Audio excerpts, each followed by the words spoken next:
सोमेश्वर नाथ महादेव मंदिर अरेराज का यह प्राचीन मंदिर कई कथाओं से जुड़ा हुआ है। रामायण की कथा से भी और पौराणिक कथाओं से भी। यह ऐसा मंदिर है जहां तीन उपासना पद्धति, जिसको तीन संप्रदाय, भारत के जो मूल तीन संप्रदाय हैं, उनका समन्वित स्वरूप दिखाई पड़ता है। वैष्णव, शैव और शाक्त, इन तीनों उपासना पद्धति जो है, तीनों जो मूल संप्रदाय हैं भारत के, यहाँ एकाकार होकर के और परम ब्रह्म स्वरूप दिखाई पड़ते हैं। सोमेश्वर नाम है यहाँ के भगवान शंकर जी का, सोमेश्वर नाथ। कहा जाता है कि जब चंद्रमा गौतम ऋषि के शाप से शापित होकर के तड़प रहे थे, बिलख रहे थे, तब उन्हें एक ऋषि ने बताया कि वे गंडक, जो नारायणी नदी है, उसके आसपास स्थित एक सोमेश्वर धाम है, सोमेश्वर महादेव हैं, जो स्वयंभू हैं, स्वयं प्रकट हुए हैं धरती के अंदर से। वहाँ जाएं और उनकी आराधना करें और तब वे शाप मुक्त होंगे। चंद्रमा यहाँ आते हैं और आकर के आराधना करते हैं और शाप मुक्त होते हैं। इस मंदिर का रामायण की कथा से भी जुड़ाव रहा है। माता सीता भी यहाँ आकर के भगवान शंकर की आराधना की हैं।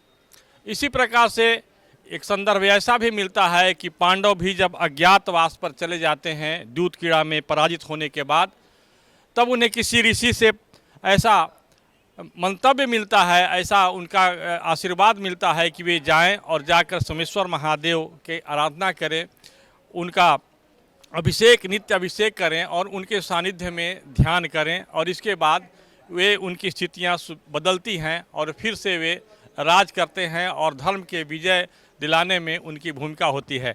संयोग से हमारे साथ इस मंदिर के अधीश्वर, पीठाधीश्वर जी हैं, और आप इस मंदिर परिसर में बिल्कुल युवा पीठाधीश्वर, जिनके पास एक विजन भी, एक दृष्टि भी है, आधुनिकता के बोध के साथ वो दृष्टि, जिसमें धर्म को सेवा से जोड़ने की दृष्टि, धर्म को संस्कृति के से जोड़ने की दृष्टि और संस्कृति को आगे बढ़ाने की दृष्टि, परंपरा को आगे बढ़ाने की दृष्टि, वैज्ञानिकता से बिल्कुल ओतप्रोत एक दृष्टि, जिससे कि समाज ही नहीं, भारत ही नहीं बल्कि संपूर्ण विश्व का कल्याण हो सकता है, इस प्रकार की दृष्टि है। आप महाराज जी, आपका कोई आशीर्वचन।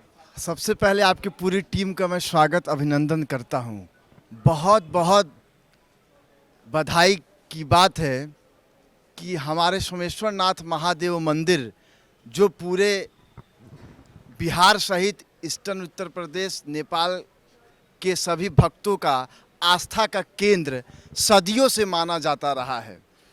जिस तरह आपने बिल्कुल सत्य कहा कि अनेक प्रकार की कहानियाँ हमारे धर्मशास्त्रों और विद्वानों के माध्यम से इसके बारे में पूर्व में जो है हस्तलिखित हैं, जिसके संबंध में मैं आपसे बताना चाहता हूँ। एकमात्र बिहार का तीर्थस्थल, प्राचीनतम तीर्थस्थल, जिसकी महिमा अपरंपार है, और इनकी महिमा के स्वरूप में मैं आपसे बताना चाहता हूँ, यह दुनिया का एकमात्र ऐसा तीर्थस्थल है जहाँ हमारे सनातन संस्कृति का प्रमुख जितने भी संप्रदाय हैं, सभी संप्रदाय का स्रोत है शैव, वैष्णव और शाक्त संप्रदाय। इन्हीं तीनों संप्रदाय से हमारे सनातन संस्कृति के सभी संप्रदाय निकले हुए हैं, और उसका यह संगम है जहाँ तीनों संप्रदाय के भक्तगण के आस्था का केंद्र है, और तीनों संप्रदायों का पोषण, प्रचार प्रसार का एकमात्र दुनिया का केंद्र है, जहां शैव संप्रदाय के रूप में सभी श्रद्धालु शिव भक्त शिवरात्रि, श्रावण शुक्रवार, सोमवार जैसे विभिन्न जो भी भगवान शिव के लिए प्रमुखता से जाना जाने वाला तिथि, वार, नक्षत्र, जिसमें जो है भगवान शिव की आराधना करके मनवांछित फल की प्राप्ति की जाती है, उसके उद्देश्य से सभी शिव भक्तों का आवागमन प्रमुखता के साथ होता है।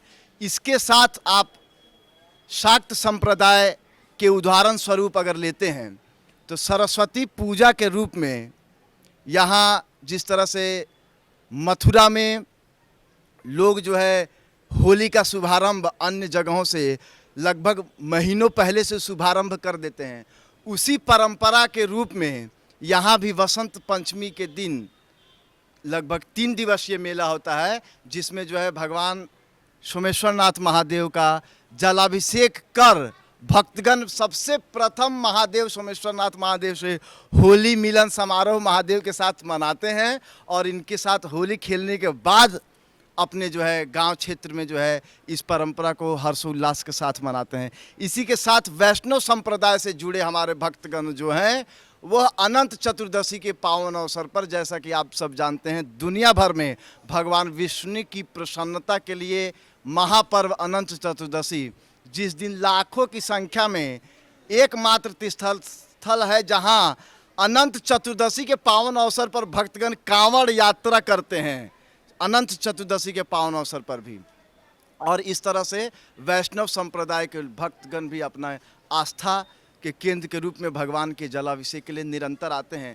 आपने जैसे कहा रामायण कालीन के रूप में भगवान श्री राम, आप देखिए लोगों के कल्याण के लिए महर्षि वाल्मीकि जी जब उनको लेकर के वन जंगल में जो स्वामी विश्वामित्र जी ने, तो वहाँ से विवाह के बाद या जब वन गमन माता जानकी का हुआ, तीनों व्यवस्थाओं से यह जुड़ा रहा।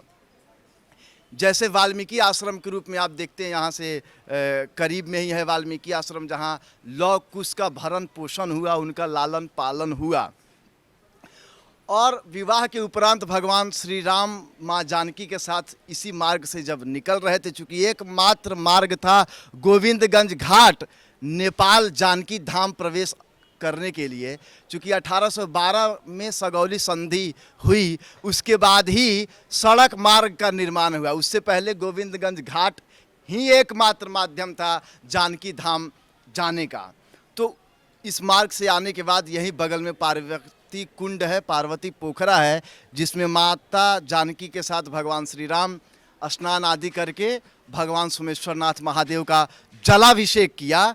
और आपको फिर जो पांडवों के बारे में हमारे पत्रकार बंधु ने बताया कि पांडवों की राज्य सत्ता जब उनसे छीन गई, तो उस राज्य सत्ता की प्राप्ति के लिए उन्होंने भी गंडकी के किनारे होने के कारण भगवान का महिमा गान किया, नित्य उनका रुद्राभिषेक जलाभिषेक किया और उनके आशीर्वाद से पांडवों का भी कल्याण हुआ और उनको राज्य सत्ता की प्राप्ति हुई। यही कारण है कि हर युगों में भगवान सोमेश्वरनाथ महादेव स्वयंभू शिवलिंग के रूप में यहाँ स्थापित होकर यक्ष गंधर्व राक्षस देवी देवता सभी अपने मनवांछित वर की प्राप्ति के लिए महादेव का नित्य जलाभिषेक हर युगों में होता रहा है। धन्यवाद महाराज जी, आपने इस मंदिर के बारे में संक्षिप्त परिचय दिया। हम चाहेंगे कि मंदिर परिसर का थोड़ा हम दृश्य दिखाएं। देखिए, कोरोना काल में यहाँ भी कोरोना से बचने का उपाय किया गया है, ताकि यहाँ से हो कर के लोग गुजरते हैं और गुजर कर के जो ये सैनिटाइज हो कर के भीतर मंदिर में आते हैं। ये पूरी व्यवस्था हमने बताया कि महाराज जी जो हैं ये आधुनिकता के साथ संस्कृति का जो समन्वय होता है। महाराज ये बिल्कुल ज़मीन के अंदर में कूप में स्थित हैं। धीरे धीरे करके यहाँ हम लोग उतरेंगे। शिवलिंग यहाँ बिल्कुल नीचे जमीन, और यहाँ लाखों भक्त आते हैं। और इस वर्ष कितने लोग आए थे महाशिवरात्रि या अनंत चतुर्दशी के अवसर पर?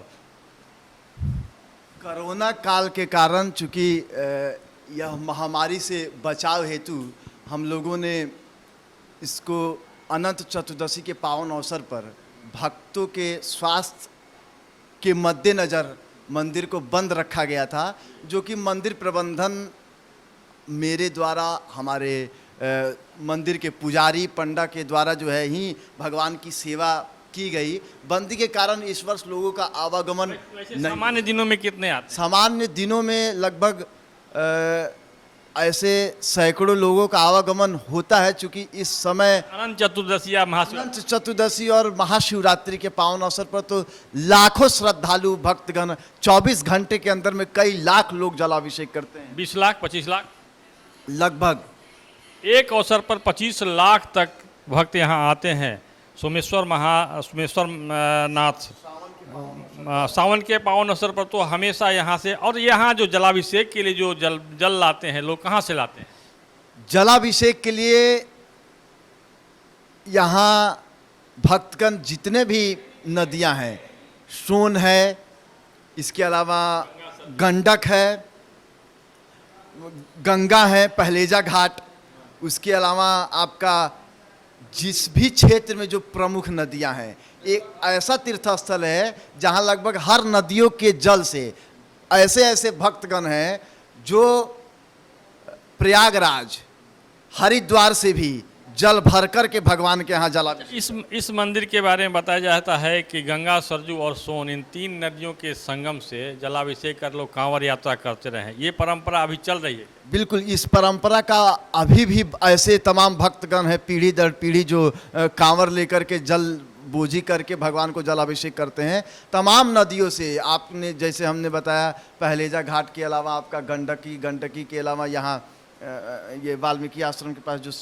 कौन सा त्रिवेणी का जल भी इनको समर्पित होता है। पहलेजा घाट का, गंगा का, गंडक का, यहाँ आपका जो है डोरीगंज जो चिरांद बोलते हैं, इसके अलावा आपका ये जो शिवहर और मोतिहारी का जो बॉर्डर है, ये एक यहाँ नदियों का संगम है। सोमेश्वर महादेव के पास भारत जो इस आसपास की जो नदियां हैं, उत्तर प्रदेश और बिहार में सभी नदियों के पवित्र जल लाए जाते हैं। लेकिन यहाँ एक परंपरा रही है, गंगा, सरजू और सोन, इन 3 नदियों का जो संगम है, जो प्राचीन स्थल जिसको चिरांद कहते हैं, अभी वर्तमान में उसे डोरीगंज कहते हैं, वहाँ से कांवड़ यात्रा की परंपरा रही है, पुरानी परंपरा रही है। और इसे जीवित फिर से और जीवंत करने के लिए और मुखर करने की बात हो रही है। कृष्णकांत, सोमेश्वर नाथ महादेव मंदिर, हरिराज।